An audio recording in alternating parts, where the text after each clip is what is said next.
ഇങ്ങനെ തേഞ്ഞൊട്ടി കഴിവ് വേണം. നാറി പണ്ടാരമടങ്ങി എന്ന് പറയില്ലേ, റസ്മിൻ്റെ അവസ്ഥ അതാണ് ഉണ്ടായത്.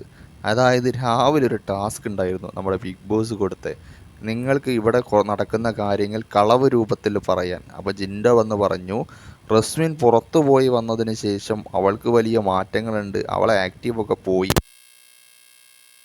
എന്നൊക്കെ ജിൻഡ പറഞ്ഞു. റസ്മിൻ അതൊരു കേസാക്കി എടുത്ത് പവർ ടൂമിൻ്റെ അടുത്ത് പോയി പറഞ്ഞു, എനിക്കിങ്ങനെ എതിരെ കേസുണ്ട്, ഇത് എനിക്കെതിരെ മാത്രമല്ല ബിഗ് ബോസ് ക്രൂവിനെതിരെയുമാണ് ജിൻഡോയുടെ ആരോപണം, അവരെന്നെ സഹായിച്ചു എന്ന് പുറത്തുള്ളവർ കരുതില്ലേ എന്നൊക്കെ പറഞ്ഞു.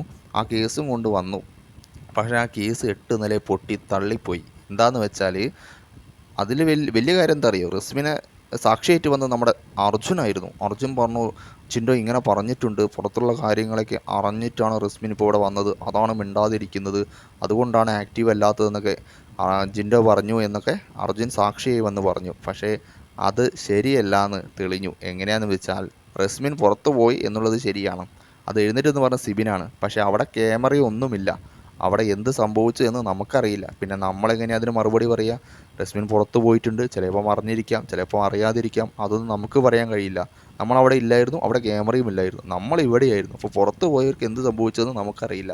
പിന്നെ അത് റസ്മിന് പിന്നെ എങ്ങനെ തെളിയിക്കാൻ കഴിയുമെന്നും ചോദിച്ചു. അതുപോലെ തന്നെ ജിൻഡോ പറയുന്നത് അദ്ദേഹത്തിൻ്റെ ഒരു ഇതാണ്, ഊഹമാണ്, അതിന് നമുക്ക് എതിർക്കാനും കഴിയില്ല. അങ്ങനെ സംഭവിക്കാം, സംഭവിക്കാതിരിക്കാം. അങ്ങനെ ആ കേസ് തള്ളിപ്പോയി.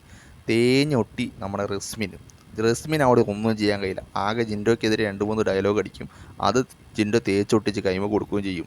ഈ ആഴ്ച പുറത്തു പോകാൻ ഏറ്റവും കൂടുതൽ സാധ്യതയുള്ള മത്സരാർത്ഥിയാണ് റസ്മിൻ. കാരണം പ്രേക്ഷകർക്കിടയിൽ ഒരുപാട് നെഗറ്റീവുള്ളൊരു മത്സരാർത്ഥി കൂടിയാണ്. എന്താ പറയുന്നത്, സ്വയം ഒരു ബോധമില്ലാതെ അവിടെ നിൽക്കുന്ന ഒരു മത്സരാർത്ഥി.